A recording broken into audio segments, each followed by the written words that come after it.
That idea that I love to meditate, but only when people are looking. I think it perfectly encapsulates the human development, healing, spiritual scene that is mediated by screens. So it's much more weight to the appearances. What's really worth all the hard work if we can't monetize it, if we can't capitalize on it? Whether it's actual resources or social capital, if people don't perceive us in a certain way, then what's it worth? We can't stay in the yoga course forever as students. At some point, we have to make the transition into finding ways to monetize shit. Do you ever feel trapped on the hamster wheel of never-ending healing, exhausted and burnt out from being pulled in by every sign you see, yet still hoping that this time you've found the magic pill to make it all better? Or do you feel that deep gut-churning embarrassment when you come across the latest light language, manifest your destiny, psycho-spiritual new age healing modality so popular in today's social media spirituality as performance culture? Thankfully, I've got great news for you because today's episode is all about healing from healing. When you hear the words, "we are already free," what comes up for you? Acceptance. Change. It's a shift in awareness. Human beings are so powerful. There's so much more. Everything is love behind it. Breaking the chains of your own mind. That which remains. Nature. Getting out of the matrix. We're sitting on the treasure and it's already unlocked. We are already free. You're free. You are a walking map. Have always been free. You are always free. Already free. We are already free. Welcome to We Are Already Free, the podcast empowering down-to-earth seekers to remember that they are already free. I'm Nathan Maingard, empowering wordsmith, guide, and proud weirdo, and it's an honor to be here with you today. This episode welcomes guest Adam Andros, the man behind the popular Instagram page Healing from Healing, which casts a critical, skeptical, and humorous gaze at transformation and healing culture. His insights will challenge you to re-look at your relationship to healing, social media, and life itself. Adam is a doctoral candidate with a focus on medical anthropology and cultural psychiatry, an active member of the Medical Anthropology Research Center, and part of the Ayahuasca Community Committee at the Chacruna Institute for Psychedelic Plant Medicines. He spent more than 4 years conducting research and extensive fieldwork in the Peruvian Amazon, where he also facilitated ayahuasca workshops in the context of shamanic and medical tourism. Adam is currently the Director of Therapeutics and Integration for Ray Precision Health, a wellness center in the Pacific coast of Mexico.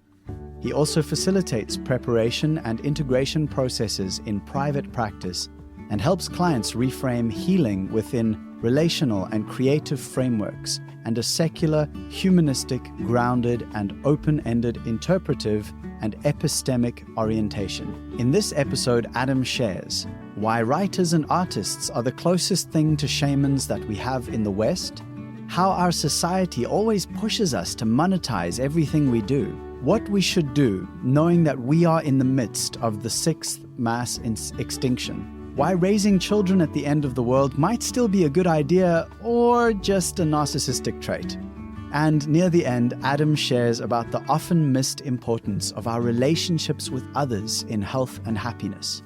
Of course, as always, so much more. Find links to Healing from Healing's Instagram page, an exclusive bonus chat about Adam's conflicted relationship with social media, attention span, dopamine, and creating memes, plus heaps more. Check the description on whichever app you're listening or go to alreadyfree.me/42 for more. And now, please enjoy this deep dive with Healing from Healing's Adam Andros. So I don't know if you've seen that meme. I was thinking about it when we were like coming up to this call. You may have even created it, but I wasn't able to find it when I was looking online. It says, it's something like, "God grant me the confidence of a 24-year-old life coach." Right. You know? Yeah, I didn't make that one, no, but I like it. Yeah, I was chuckling about that earlier because so I've kind of moved into life coaching or some kind of coaching in the last few years, and this serving in the space of transformation and of people on their journeys. Yeah. It's something I avoided. I avoided it for a really long time because I had such like uncomfortable feelings around things like life coaching. That was part of it. So I was a professional musician before, but what I love about your page is one of the many things is how you seem to have a real good skill for just poking directly into those uncomfortable places of like, am I just taking people's money and just like, am I a fake? Am I just ripping people off? And so I just love to hear what inspired you to start a meme page, and specifically with the content that you share on it, that's the healing from healing vibe. Well, I mean, actually, I also have a couple of questions for you because I'm really interested in, what is a life coach, really? Like or at least what it is for you being a life coach. I mean, I like to poke fun at these things, but also I do have a lot of respect for everybody who is, in this space of transformation, healing, and trying to figure out, like how to get the best of this both individual but also collective human experience. So it's an important caveat because sometimes people go into the page, particularly when they're new, and they think I'm just shitting on everything, but that's not necessarily the case.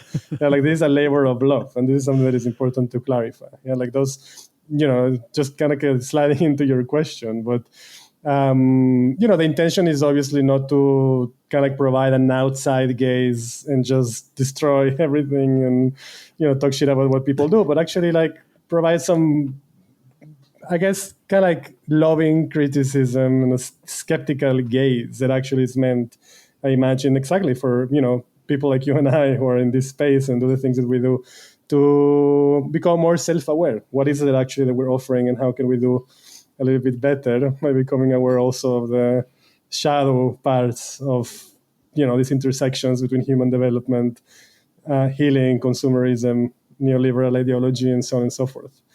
So, what inspires me is my trajectory, my many years facilitating experiences and processes in the same space. Specifically, I spent a lot of time in the rainforest in Peru. I was working in an ayahuasca retreat center for many, many years. So I was very much in touch with the plant medicine psychedelic industry and all the narratives that are used for marketing. Right? Like why would people want to fly all the way to the rainforest in Peru to drink a highly psychoactive brew that is also very physically uncomfortable and sometimes emotionally uncomfortable and all the things, right? So it has to be a good story behind it. And figuring out what those stories are and then poking holes at those stories kind of became the thing. I guess because, in the most basic sense, I have a feeling that we need better stories. Like this is kind of like a quest for a better story of what it means to be healthy and happy individually and collectively in the sort of world that we live in and the sort of societies that we inhabit. Bringing in perhaps threads of story or threads of narrative that aren't part of our stories quite yet. So that's, I guess, more or less the answer that I have at this point of why. So then I can answer your question with a follow-up to what you've just said, because what you've just said around story, it speaks to the deepest part of me. So since I was a little boy, as long as I can remember, lyrics and story, specifically lyrics and poetry, right? But specifically lyrics of songs has just been my obsession. Like I remember so clearly when I was a child listening, and I didn't understand the sort of nuance of what someone was saying, but there was these images that it would start to form in my head of like these emotional pieces, but also, dream images, imaginations. And so I became a writer myself as a lyricist, and I was a professional musician for 10 years, writing songs, etc. Beautiful. And I felt like there was a piece in there that was missing for me, and it was this calling. So what would happen, for example, my music is very sort of acoustic, indie folk, singer-songwriter, deep and meaningful, very, very personal. And I realized the more personal I could write, the more courageously I could write personally, the more universal a song becomes, which I found very interesting. So the details are always unique and different. That it's my experience, but the archetypal experiences are the same for everybody. And so then I would play a show, often house concerts playing in people's homes, very intimate. And I would witness people opening, hearts opening, connecting, crying, laughing, transformation. Viva la transformation, like just, wow, this is amazing. And then I would see that they would go back into their lives, and within hours or days or weeks, the sort of structure of life would just pull them straight back into the old storyline, the old narrative of exactly who they were before. Right.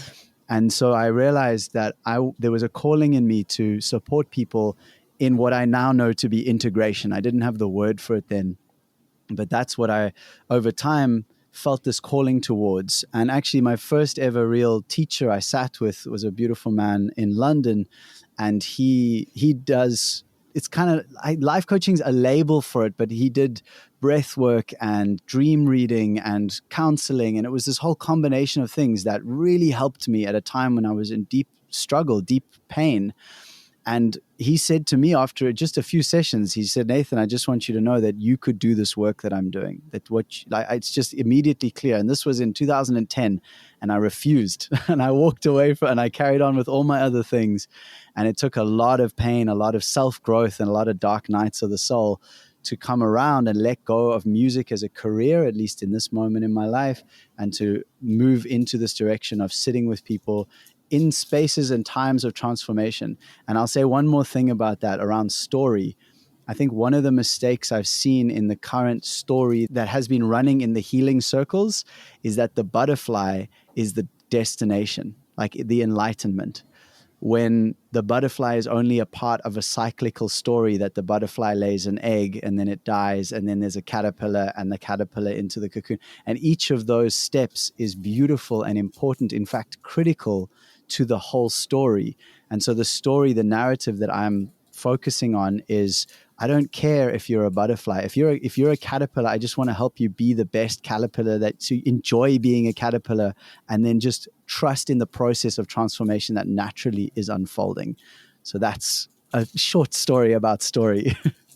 I really like Alan Moore. I don't know if you come across Alan Moore. He's a comic writer. He wrote The Watchmen and all sorts of other comics. And he says that writers, well, artists in general, but writers, lyricists, people who use language as a primary medium is the closest that we have. And we are in like a Western culture with a big W. And he says that writers and artists are the closest the Western culture has to shamans, right? Like that transformative quality of words when channeled through an appropriate medium, right?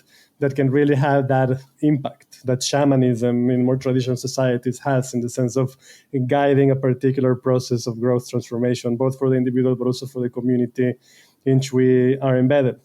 So, that step from musician, lyricist towards guide, coach of transformative processes is not far-fetched, right? Like there's kind of like a logical continuation, I find, and a very, very tight relationship between both. So, that's something that I've always also very much gravitated towards. Language has always been my primary medium of expression, whether by writing or poetry. Oral communication is one of my favorite things. I was a tour guide. This is back in the day, but one of my best favorite jobs that I ever had, probably 10 years or 12 years ago, I was living in Barcelona when I was a graduate student, and I was going to graduate school, and at the same time, in order to be able to maintain myself through graduate school, I was a tour guide, an urban tour guide. Basically, it's kind of like a very simple job, whereas you take people for a walk, around the old town of Barcelona and basically tell them stories, right, about like that building and that thing, and drawing from culture and history. And it's not something that I sought, but something that kind of like fell in my lap, and I said, why not? And I hated it in the beginning, and then after 3, 4, 5 times, I completely fell in love with that medium of oral storytelling. And I found an incredible sense of power in being able to hold people's attention, right? Like people would like just be listening for 2 hours, 2.5 hours to the stories. And there's like a very, very strong gravitational pull towards that kind of, for me, towards that kind of activity, right? In which like really the medium of language is the primary one to be able to convey an idea, and so on and so forth.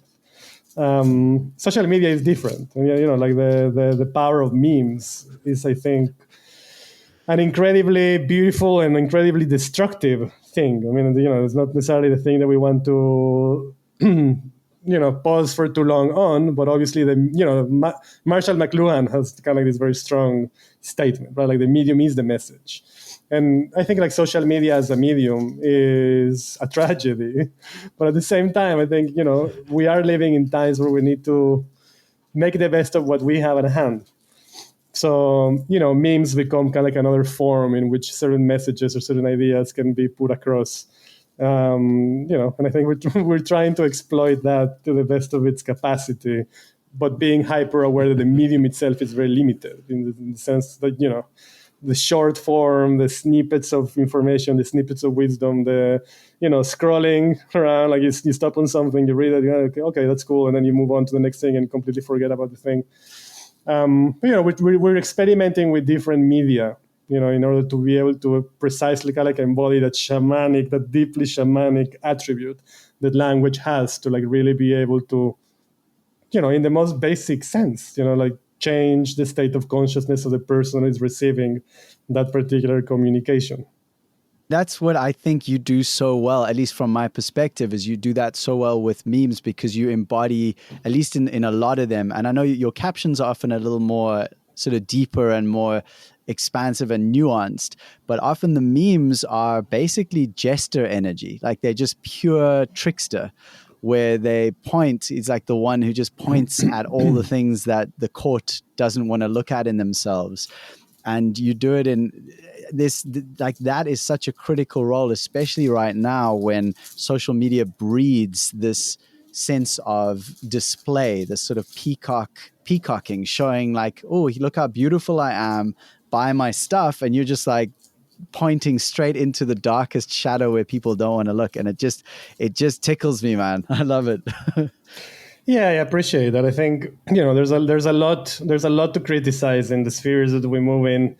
And humor is, in my opinion, the only vehicle that can really get there. I mean, I love the trickster archetype. I think the trickster archetype is probably the one that I gravitate towards the most. Sometimes, in Jungian terms or in depth psychology terms, sometimes my trickster archetype can definitely become inflated in the sense that I over-identify with it in times where perhaps seriousness or a different sort of energy can be more useful. But, it's part of the learning process. I do agree with you that tricksters, tricksters make culture in many ways. And humor is the best vehicle. The tagline in my personal page always is, if you wanna tell people the truth, you have to make them laugh. Otherwise, they will kill you. I'm not sure who that quote's attributed to, but I found it to be very, very, very prescient. I have a friend, Roman Music. He's from Italy, and he released a song some time ago called Spiritual, I think, or the Kundalini song, everyone ends up calling it. And it's Kundalini, Kundalini, Kundalini, Kundalini, Kundalini. Did I mention Kundalini? Is that one's not? I haven't come across it, no. It sounds great. Oh, man. Dude, it's basically like your everything you do around the memes, he just points it all out in one song of like, I love to meditate, but only when someone is looking. Yes. And it's just this whole piece around that. It's amazing. Anyway, I'll send it to you after this. Yeah. I mean, I love that, right? Like that sentence that you just said, like that idea that I love to meditate, but only when people are looking. I think it perfectly encapsulates the cultural zeitgeist, kind of like the, human development, healing, spiritual scene that is mediated by screens, right? So it's much more weight, not necessarily to the actual inner work, but to the appearances.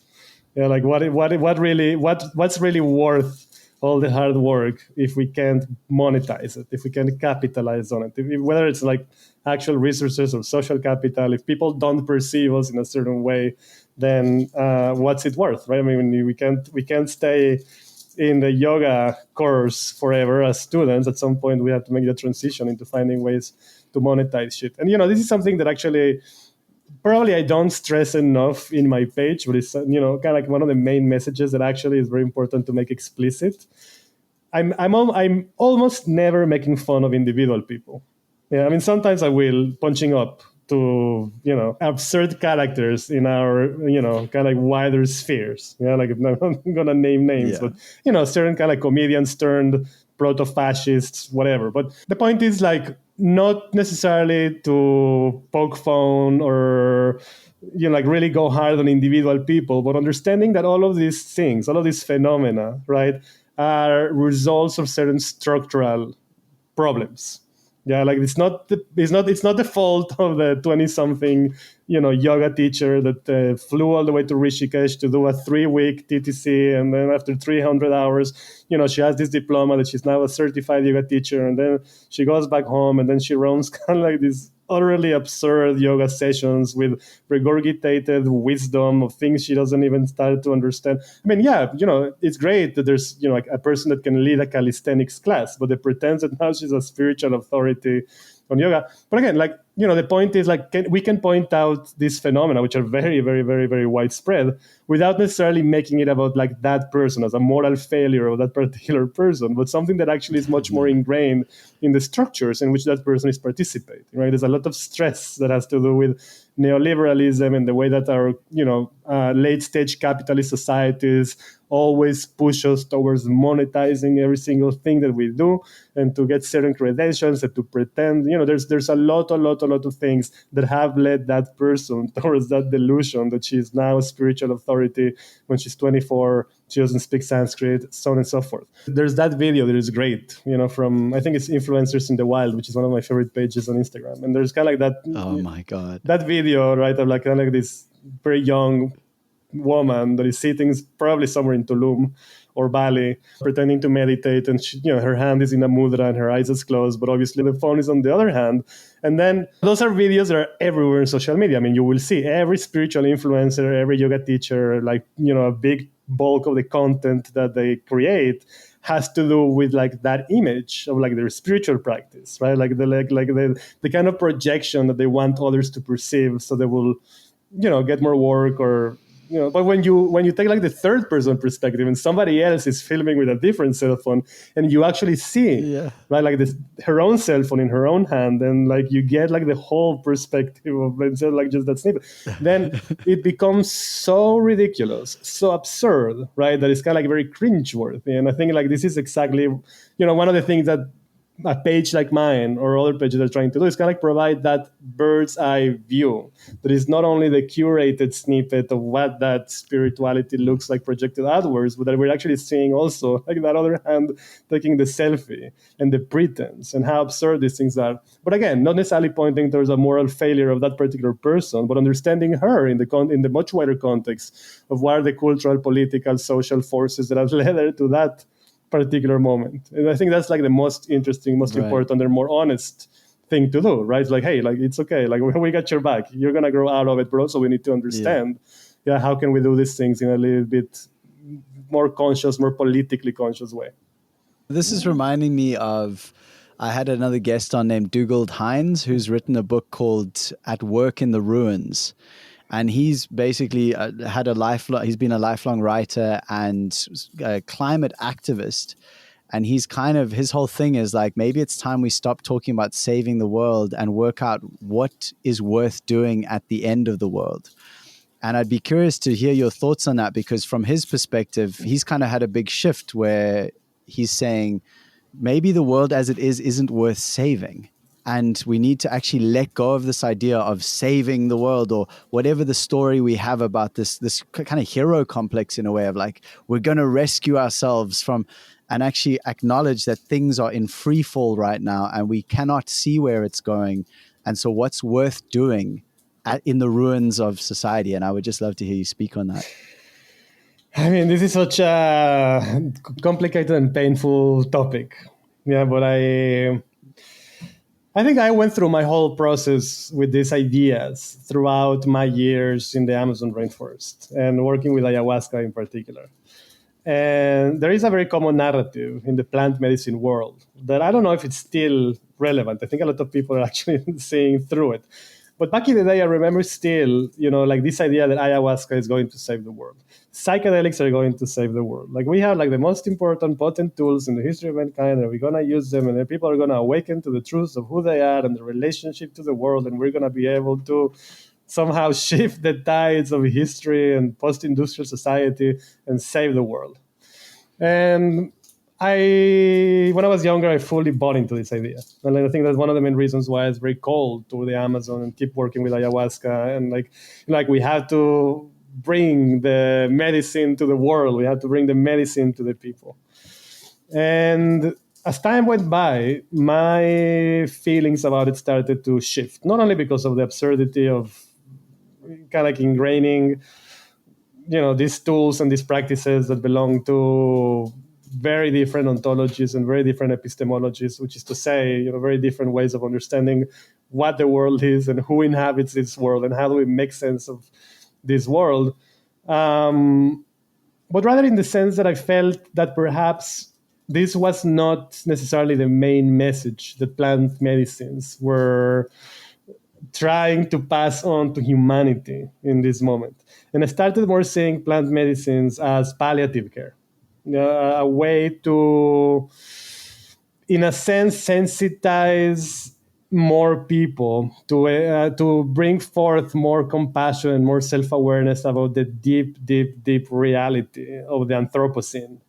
And like you said, the fact that we are in free fall, the fact that if you actually look at environmental science, and most of them, kind of like planetary markers for, sustainability, the biosphere, and so on and so forth. I mean, we're way past the point of no return in most things that are important.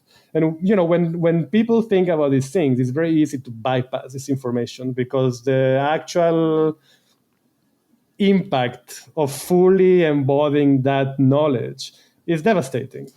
Yeah, like it's just, so I mean, what do we do? What do we do now, knowing that we are in the midst of the sixth mass extinction? What do we do with the knowledge that, climate collapse is pretty much inevitable? What do we do with the knowledge that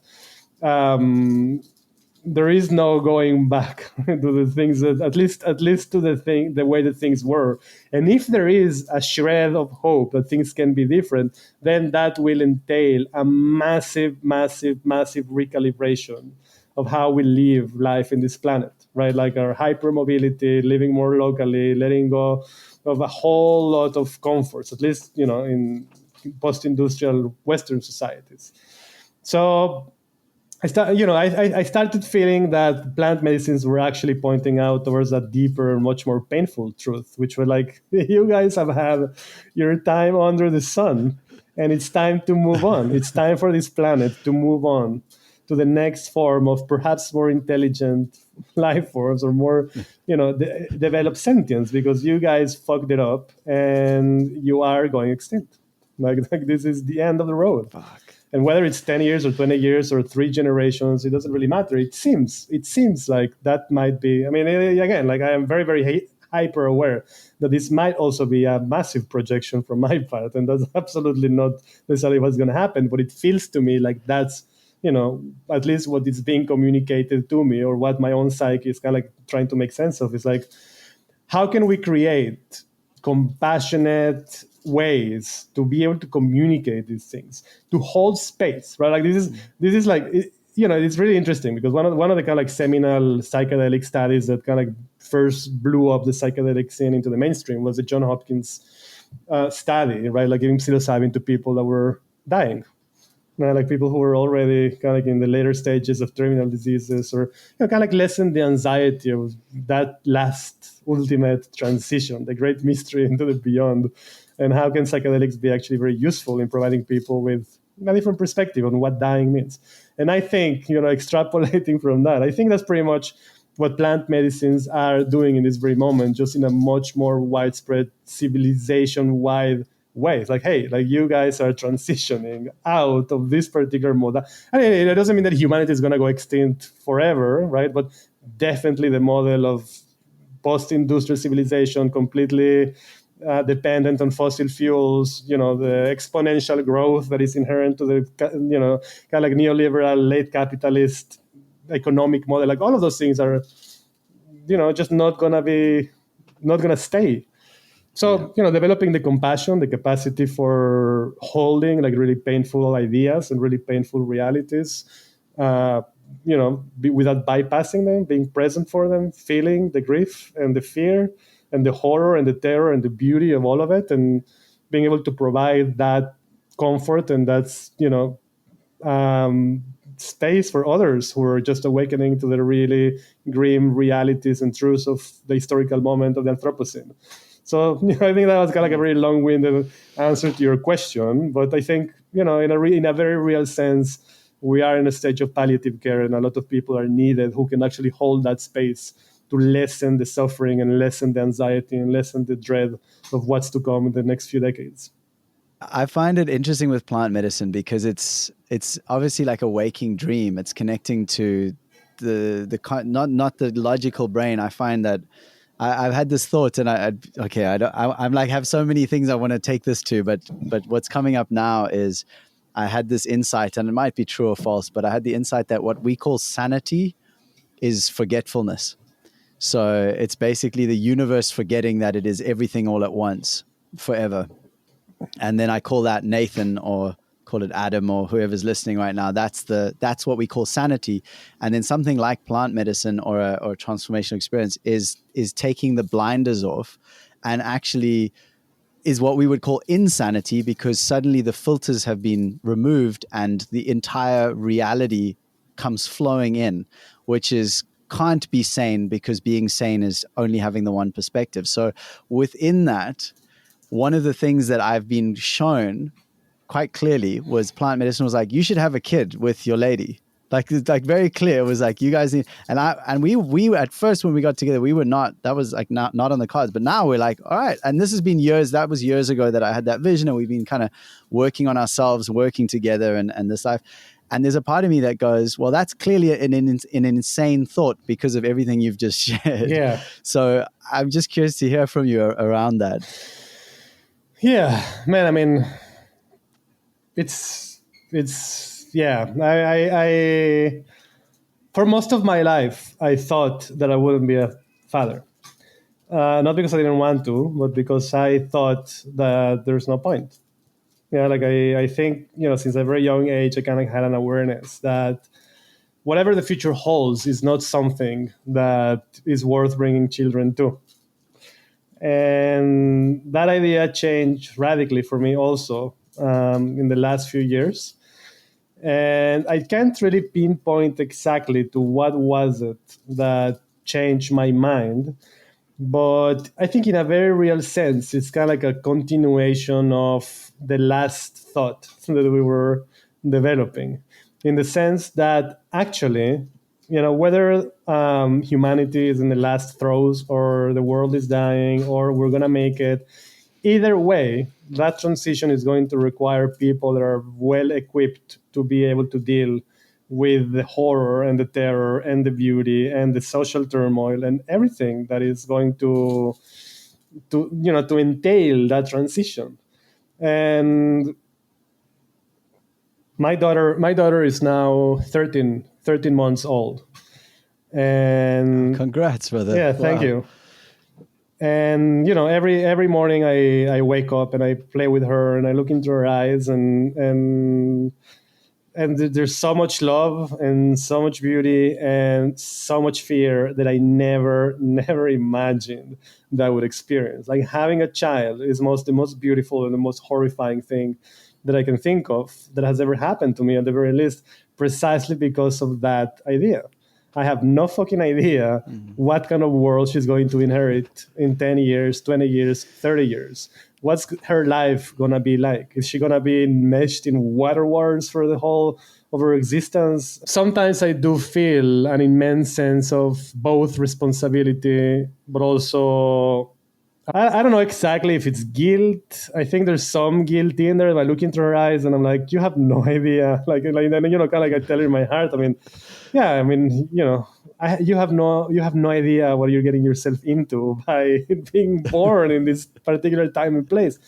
But at the same time, and maybe this is where a little bit of the narcissistic part comes in, right? Like they say, like, being a parent always entails kind of that narcissistic drive. Like, well, I want to perpetuate my genes. I want to perpetuate the human race, whatever. But, there's also a narcissistic part, I guess, of me and my wife that was very conscious or very consciously made that choice. And we were like, you know what?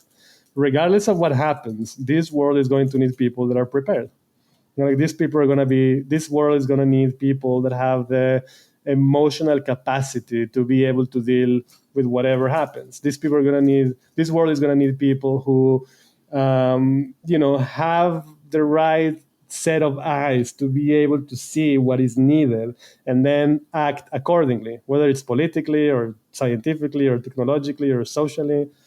And to some extent, I am confident in me and my wife's abilities to raise a child that can rise to the occasion. And again, like this is perhaps a narcissistic thing to say. I think there's a degree of that, but it's true, right? I mean, like, and maybe it's just like rationalization for, like, just why would you bring a child into the world in this particular moment in time? And like, yeah, I agree with that. And maybe it's the rationalization. Well, maybe I'm going to raise her, to be a good person in a moment where the world will need her most.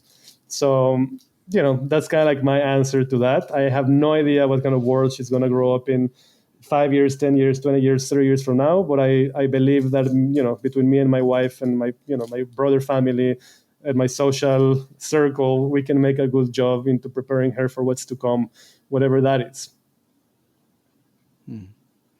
But also there's a sense of guilt. Yeah. No, I hear you. I mean, that's what I'm considering now is like, is it morally correct to bring someone into the world knowing what I know? And then I've like the process you've described is one that Carly and I have been through as well. And really there's a line that came through in a song that I wrote. And this was actually after my first 5-gram magic mushroom dose, sacred mushrooms, where I had been in a very dark space for quite a long time and was seeking something to help me to move through.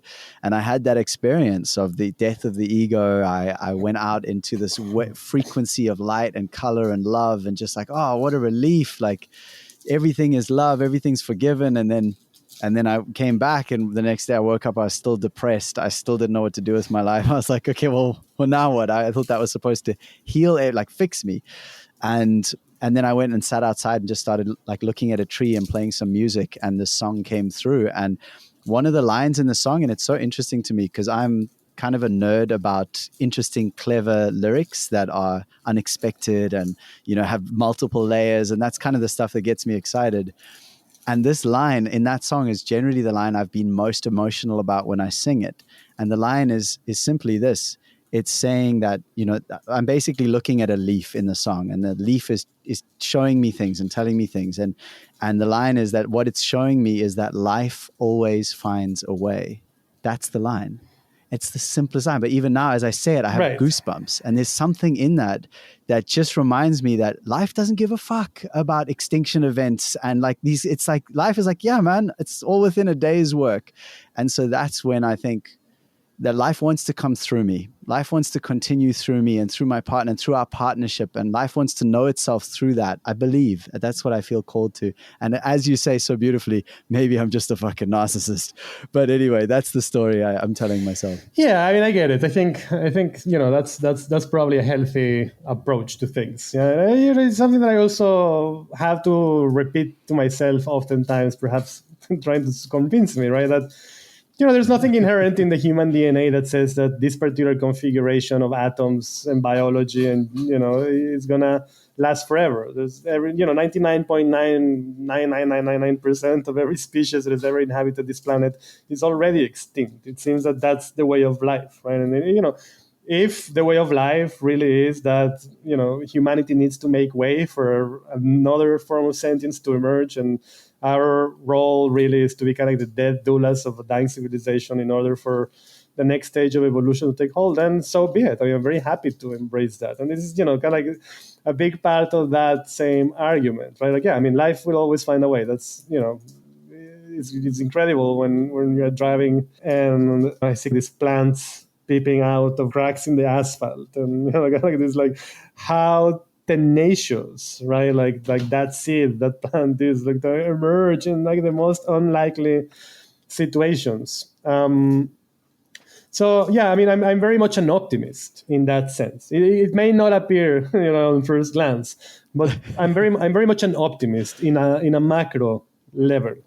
Yeah, I do feel that there's nothing inherently tragic in the great scheme of things, right? There's nothing inherently tragic in whatever transition or transformation we're going through, because I do have trust that there is kind of like a higher process happening, whether we're aware of it or not. I think there's a lot of room for micro tragedies, which, in most, particularly when those tragedies are unnecessary and they entail unnecessary human suffering that is not necessarily spiritualized or cosmic in an evolutionary way, but just like human inflicted on other humans. I think there's a lot of tragic instances like that.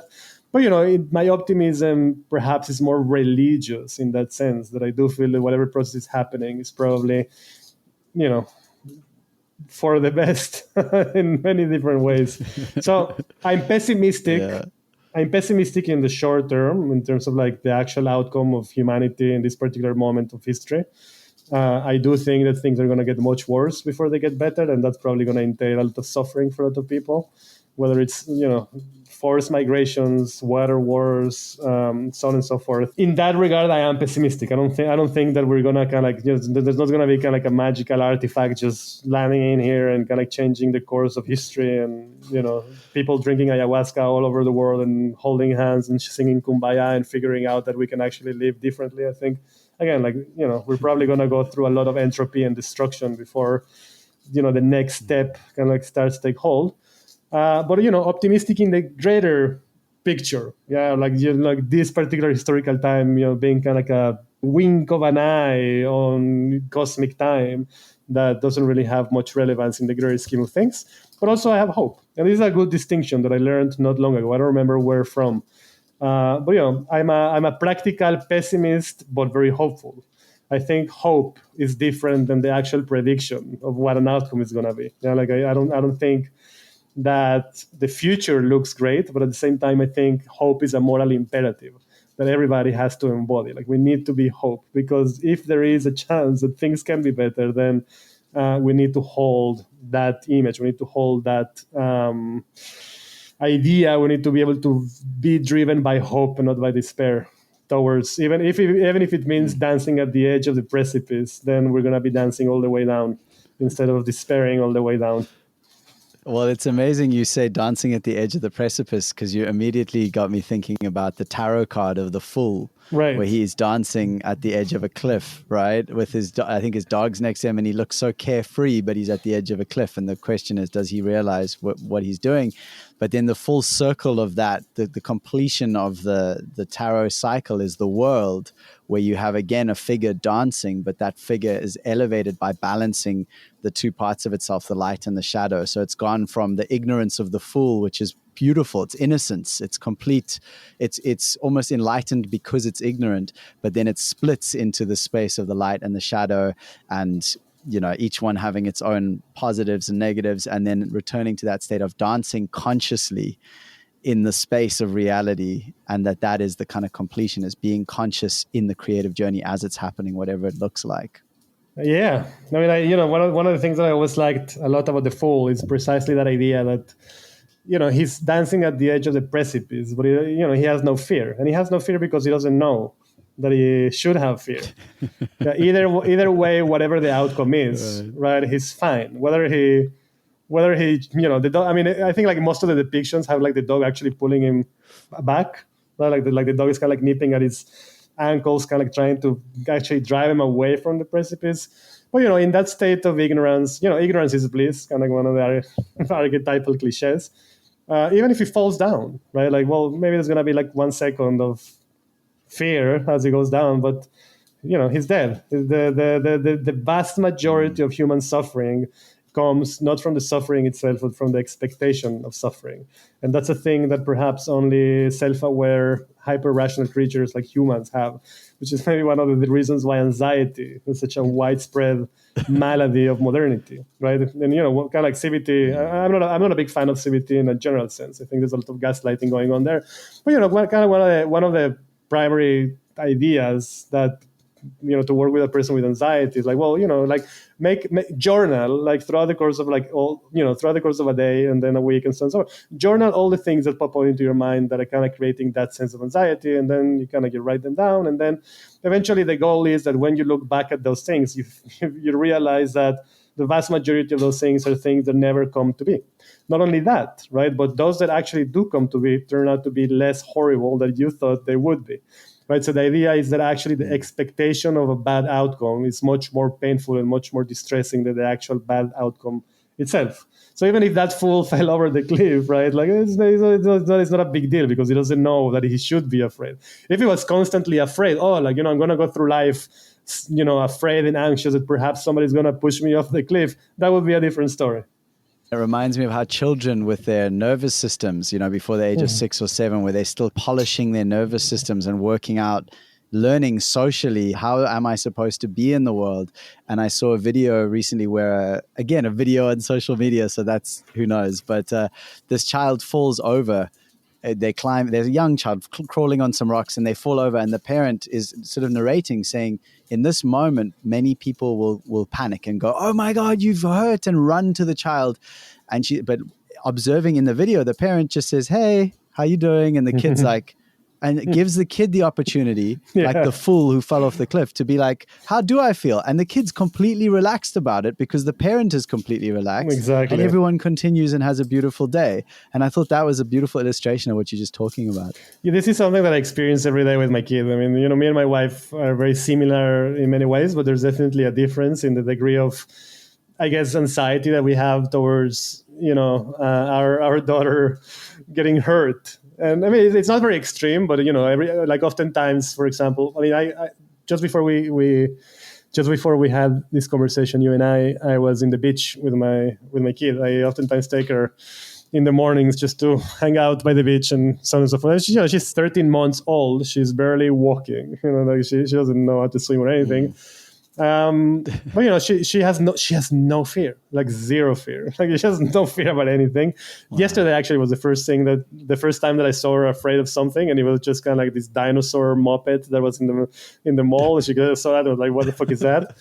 But you know, like she would just go into the water. I mean, it's the ocean, right? Like you can't just let her like do whatever. But you know, there's definitely a degree of difference in how much I'm willing to let her go into the water, and perhaps like a bigger wave kind of like tip her over, and maybe she's going to swallow a little bit of water and she's going to be a little freaked out. But you know, she gets up, she learns something about the world in that interaction with the world, that perhaps there are forces of nature that are greater than her own will to do whatever she wants. That, you know, swallowing water is not ideal, but also it's not a big deal if it happens. Well, you know, to some extent. You know, my wife is much more prone to actually go and try and pick her up every time that a wave is coming, right? So it's a bay. It's not like there's not massive waves. It's like a very gentle ocean. You know, and she will pick her up. And we have this conversation often. I'm like, hey, maybe just let her, like, you know, get a little bit uncomfortable with a little bit water up her nose and, you know, tripped over by a wave. And, you know, probably that's good for her to actually learn that, you know, the waves can be, you know, violent to some extent, and that it's good to, you know, and we kind of gravitate back and forth. She will pick her up, and then I will put her down, and I will let her wave, kind of trip her over, and so on and so forth. So yeah, I mean, you know, that's kind of like, I guess, the duality between wanting to spare suffering and pain from somebody that you love, but at the same time having kind of like that different maturity, or I don't know if maturity is the right word, but kind of like a different sense of groundedness to let them actually experience the whole range of human experiences, not only the positive, beautiful, happy ones, but also like, hey, you know, if you want to be a full human, then you got to get kicked in the ass every once in a while. And that's just what it is.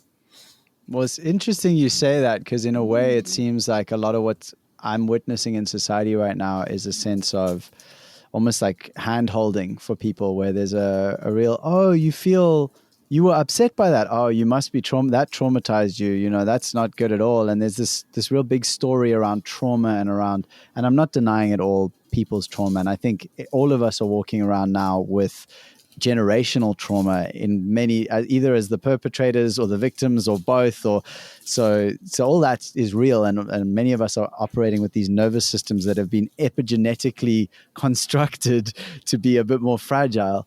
And at the same time, it's like I feel like I want more of those experiences in our society, more support for the experiences of letting people walk into the ocean and get hit by a few waves and be like, see, you're okay. Look, they keep breathing. You're okay. Like, right. And that to me is the thing. Like when I do an ice bath, like an ice bath is that for me is where one of the ways that I consciously get very uncomfortable. And I'm like, oh my God, I'm totally handling this. Right. Anyway, how do you think about that? Hi, Nathan here. Just checking in to ask you for a quick favor. The success of this podcast relies on you. Please pause to leave a review or rating. This helps us climb the ranks and reach hundreds or even thousands more people who deeply, dearly need the We Are Already Free message in their lives. It also helps me book hard-to-get guests for all our enjoyment. Go to alreadyfree.me/review. Thank you for being a person who takes action for the things you love.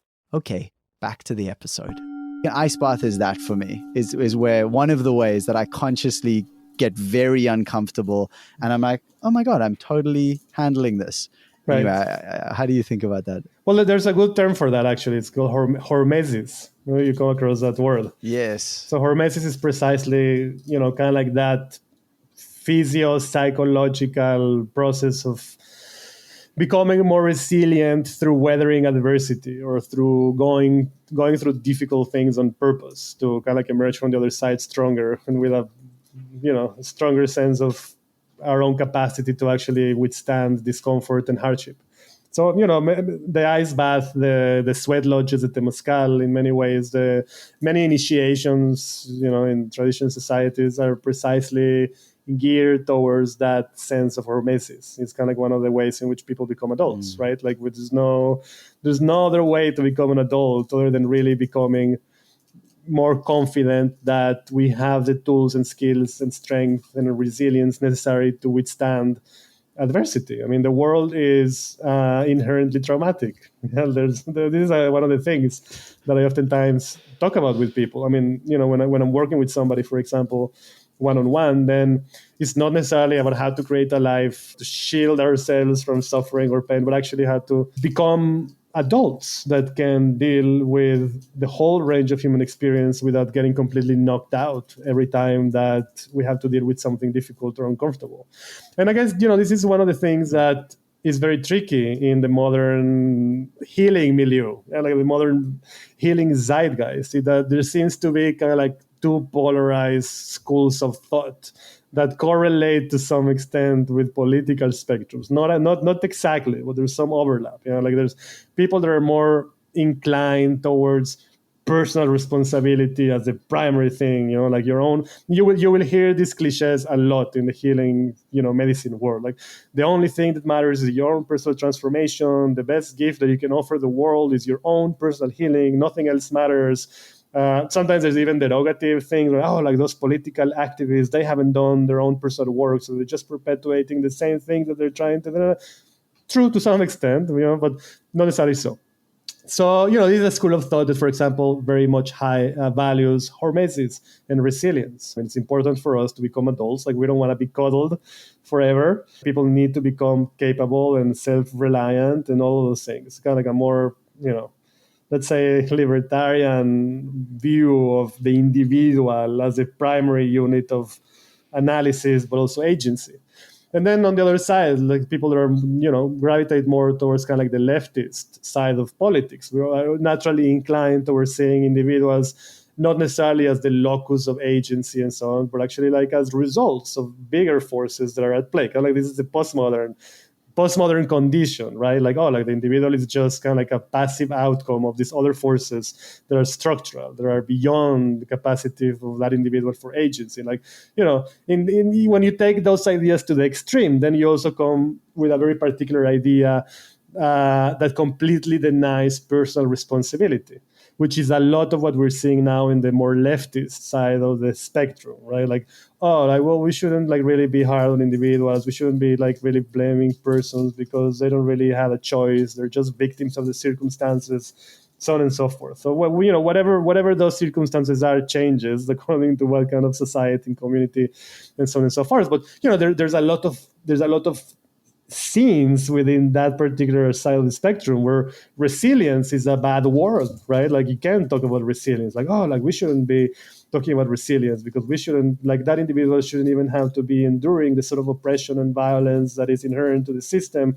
Like that personal responsibility. Well, no, like, that person is not personally responsible because, they didn't choose their trauma and they didn't choose, to be born in such a situation. It's like, okay, well, both sides have a point, but also both sides, taken to the last logical conclusions of that particular approach, become absurd. Because we know, right, that the world is complex and individuals are complex, and both things can be true to some extent. Yeah, like, we understand that individuals are results of wider structures, that we are, by a big, to some extent, for a very big extent, shaped, right, by the community that we're part of, by the economic system that we're embedded within, by the society that we're born, the language that we speak. I mean, there's so many things that create a particular experience embodied within that individual. But at the same time, some people will debate this. I personally don't debate this. But at the same time, we also know that as individuals, we do have free will. We have agency. We have a degree to say, you know what? Actually, I can transcend whatever circumstances, I was born in or whatever, because I have that sense of agency, of individual, intentionality. Yeah, like that very, very, the very things that perhaps make us human. Intentionality, agency, like that capacity to be an agent in the world, that we're not at the mercy of forces, right? But actually we have something to say. It's kind of like the transition from the postmodern to the existential philosophical view. Yeah, like, I mean, yes, we don't choose our circumstances. We have a very limited range of action within that scope, but at the same time, it is 100% our responsibility to decide and choose what it is that we do with what we were given, right? How do we play the hand that we were dealt? And I think this is where sometimes there's a mismatch. Like, people that completely deny the social reality and the cultural reality and the political reality of things, like, oh, like, every individual is able to pull themselves from the bootstraps regardless of the circumstances, and each person has, like, a full agency and so forth, which is an absurd, ridiculous stance. But at the same time, the opposite is also absurd and ridiculous, which is like, oh, like, the person doesn't really have any say. We're all just victims of our circumstances and results of whatever structures and so forth. So, we want to kind of like create a narrative or a story that acknowledges both at the same time, that actually empowers people, but tethered to reality, tethered to social reality, to political reality, to the environmental reality. Yeah, like, this is, I think, probably kind of like the main thing with, like, the healing sphere, or like the personal development spiritual thing, is that there's oftentimes a complete denial of the realities of what being a human in this world entail, instead of like kind of like this fully abstract spiritual idea that is a complete manifestation, right? I'm just going to manifest my reality. Like, this is kind of like the thing that I, oftentimes kind of like always go back to, like, this idea that we can just manifest everything regardless of circumstance, and we have the power to like really shape and create our world. It's such a privileged stance that completely denies the realities, the environmental, social, political, economic, and so forth. But at the same time, right, there's some things there about that, perhaps not in a metaphysical, ontological sense that my thought really shapes the world, but, it's kind of like pointing out towards a deep sense of agency, that we do believe that individuals can have an impact in the world. So I'm realizing, I feel like this conversation, we could just chat. There's so many amazing things I would love to dive into. But I'm going to, just checking the time. This next question is basically, you touched into it briefly, saying around your one-to-one work. And I'm curious to hear, like, the way that you help, because you mentioned this in your intake, around helping clients to reframe their understanding of healing.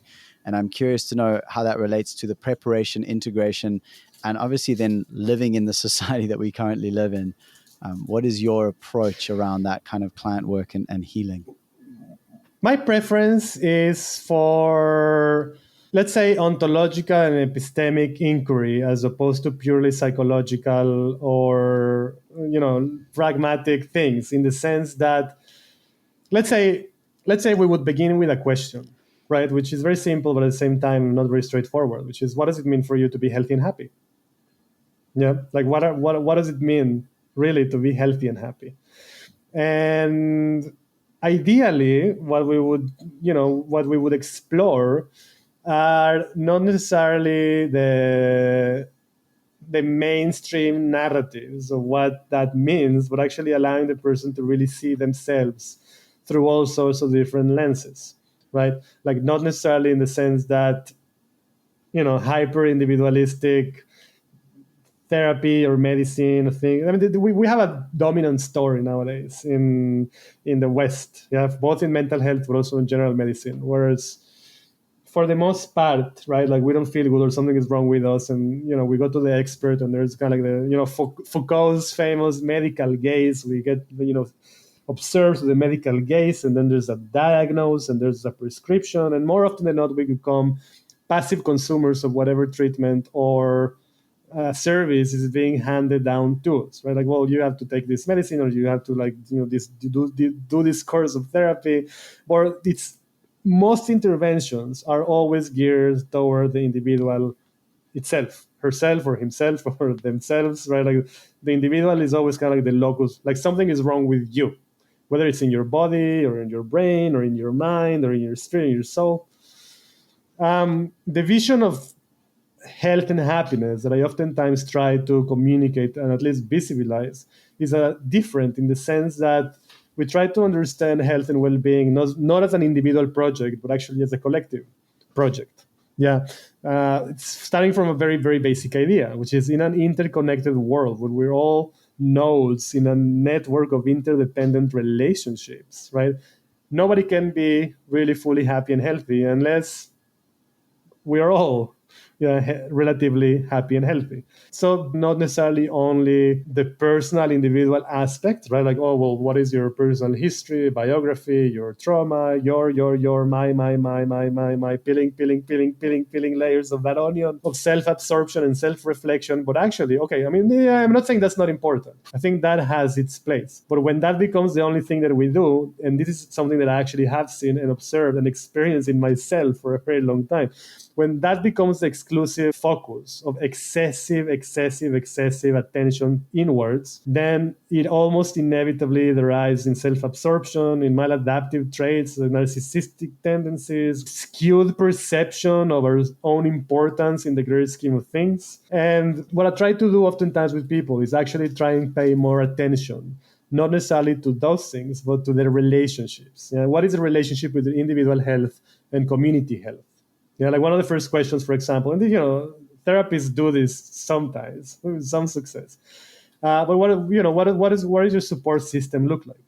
How well embedded are you within relationships that provide for you that sense of intimacy? Right? I don't mean just sexual or romantic. Right? I mean, even though that's sometimes a thing, right? Because in the kind of societies that we live today, we do tend to put a lot of pressure on that one primary relationship.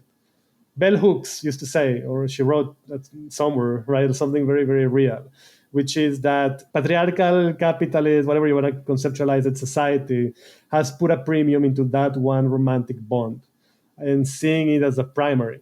Whereas that shouldn't be the case. The primary bond is always not between me and another person, but between me and community.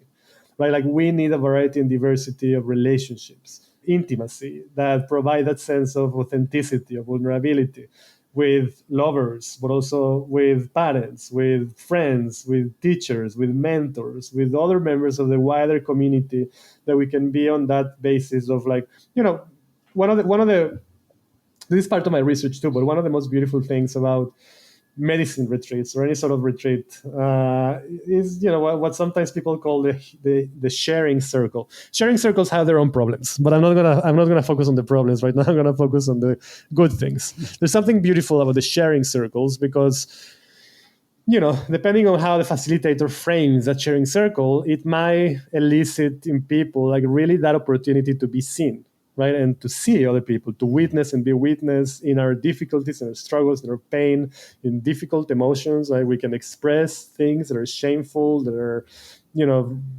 fill us with guilt, with sadness, with anger, things that we did or things that happened to us, things from our past, traumas or bad things that we ourselves did to other people, but within that space, right, of vulnerability, of authenticity, of intimacy with others that are also there for similar reasons. And there's something beautiful that happens. There's actually something magical that happens when we realize that our suffering and our struggles don't have to remain private, that we can express those things. We can express our deeper truths, not in the difficult ones, also the joy, and be met with compassion, be met with understanding, be met with non-judgmental, witnessing us in our wholeness.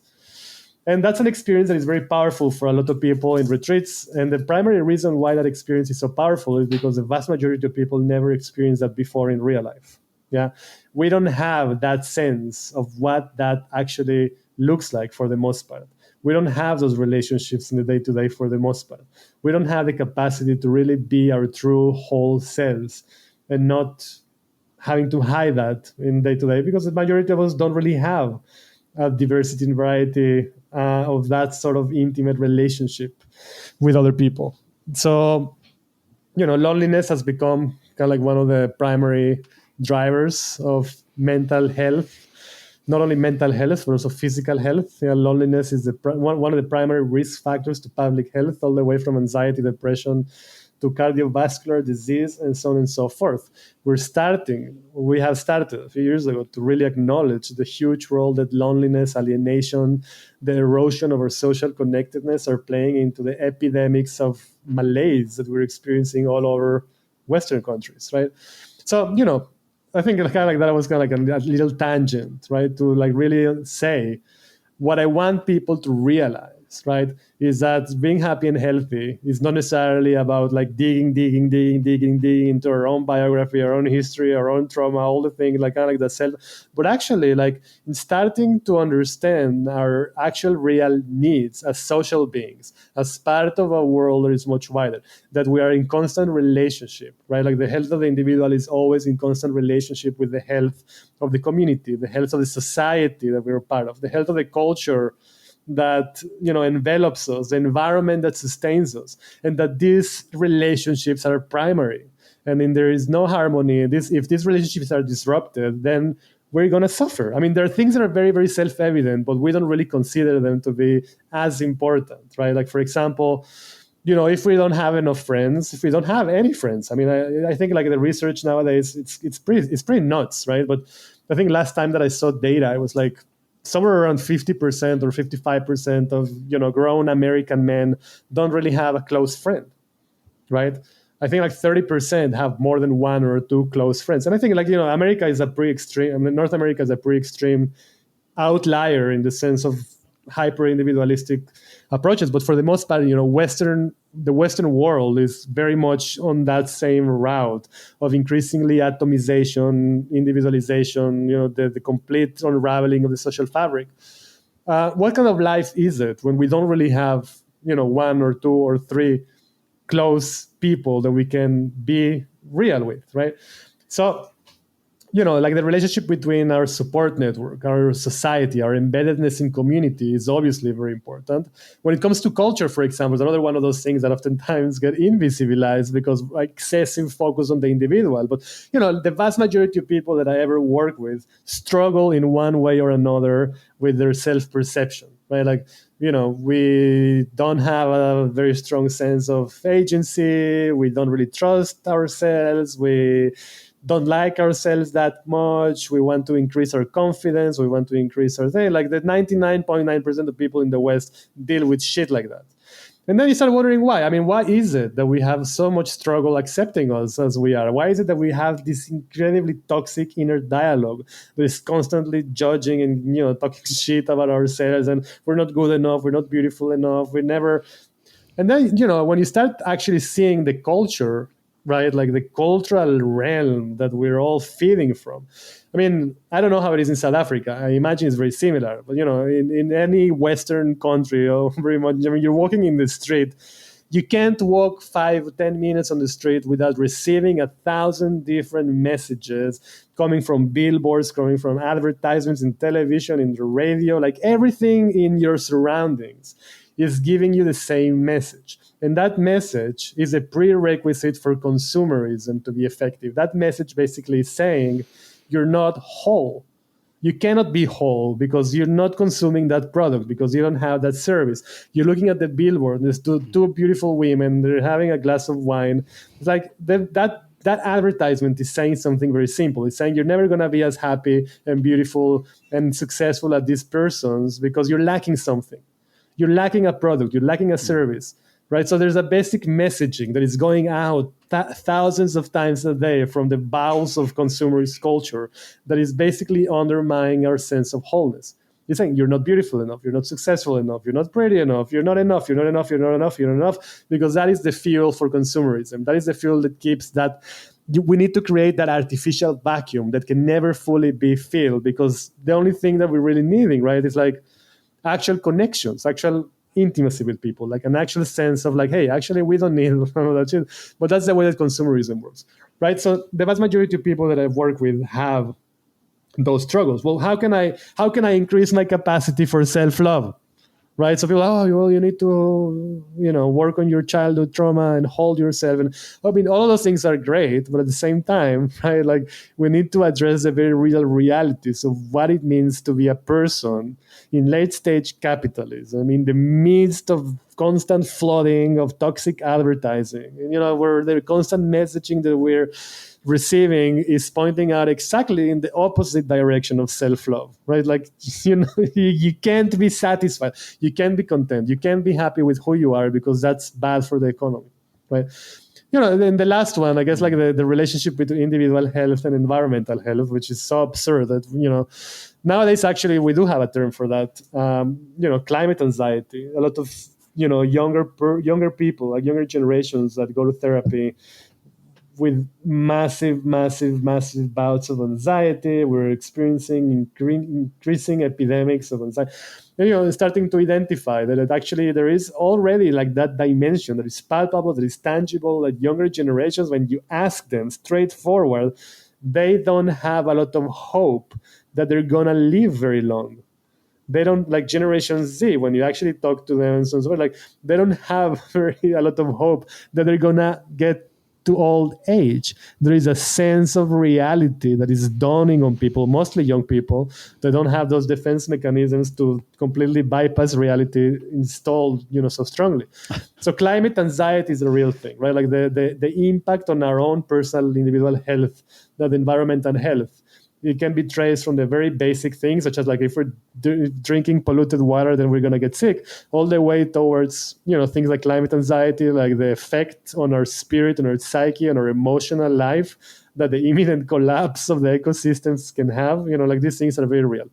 So, kind of like just to bring that all together, like, I try not to gaslight people. If I'm working with somebody, like we have to go like a deeper inquiry into all of these relationships, all of these connections, the individual, but also the individual community, individual society, individual culture, individual environment, and like really come to terms and grasp, like, what does it mean to be healthy and happy in the moment, in the historical moment that we're living in, and what would it take for a person to like really, be able to be a fully functioning adult, resilient, but also compassionate, open-hearted, but also aware of the situation, which is the main challenge, right? Because like it's very difficult to both become hyper-aware of the thing, like things are happening, but also stay present and open-hearted and being able to be, grounded enough that we can actually see reality for what it is, but still be optimistic and still be kind and still be humorous about it and still be, resilient adults. So, I guess kind of like that's a very long-winded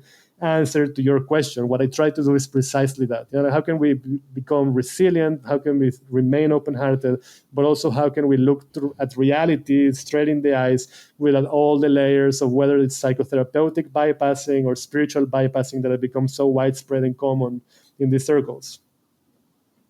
Yeah, it's like what you were talking about at the beginning. It's really that balance between the individual and the community and the responsibility and the integration and being both a part of it all and also responsible for one's part in it all.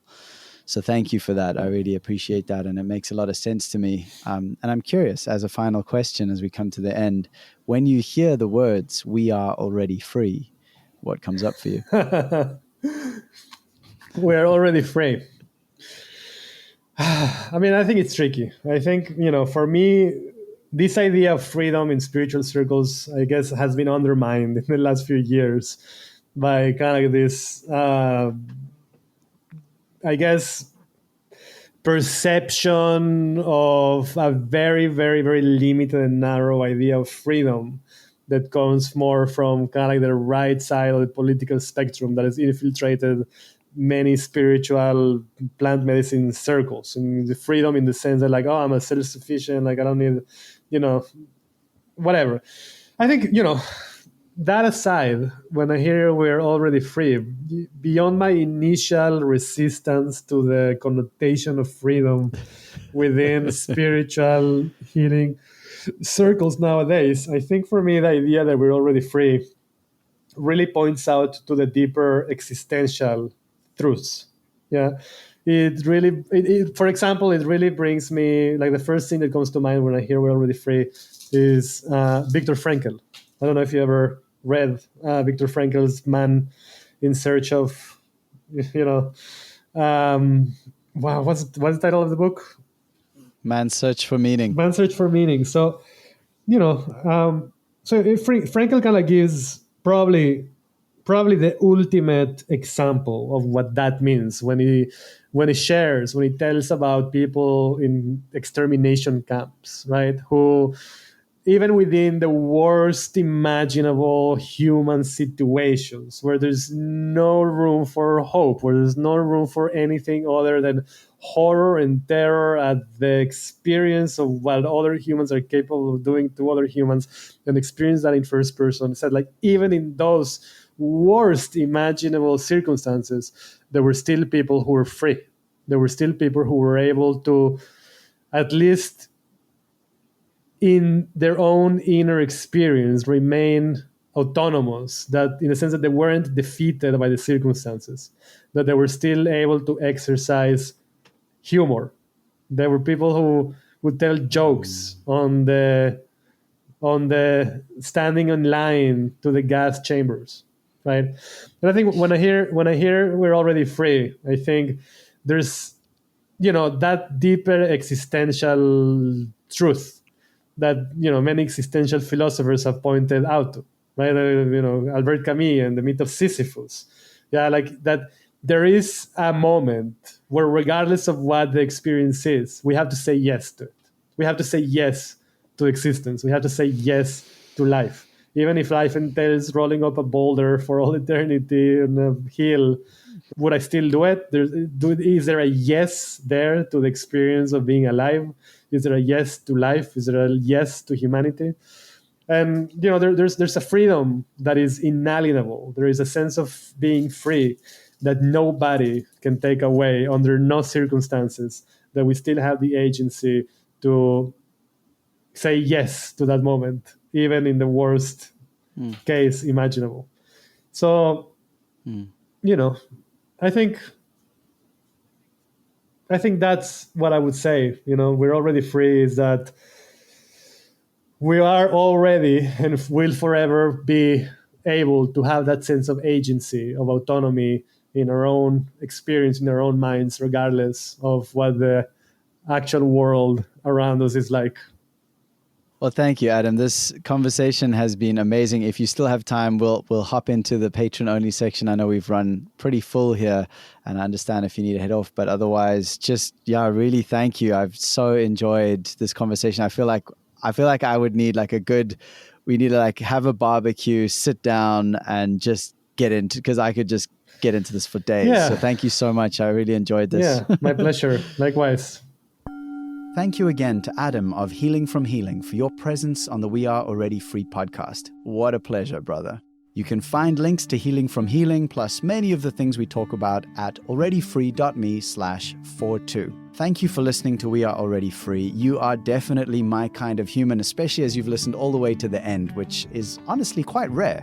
As you are my kind of human, I imagine that this means sometimes you feel stuck. That feeling of self-sabotage. You let self-doubt hold you back, even though you know all the right things you're supposed to do. And again, if you're anything like me, you want to break free of those limiting beliefs, and especially society's little boxes that it's squeezed you into, so that you can actually live joy now, live your authentic joy in this moment. If this is you, I have very cool news for you. I'm sharing a discovery questionnaire for the podcast, and I'd love to connect with you. All you have to do is visit alreadyfree.me/42 or check the show notes on your podcast app. Click the link you see there to the questionnaire, and here's the best part. As a thank you for your time, you can sign up for a free one-to-one clarity and freedom session with me, where we'll get clear on where you want to get to, what's in the way of you moving forward, and how to make the changes you need. As they say, insanity is doing the same thing and expecting different results. If you're ready for change, then check the show notes now for the questionnaire link. Thank you again for being here with me, dear listener. I so enjoy remembering together that we are already free. See you next week.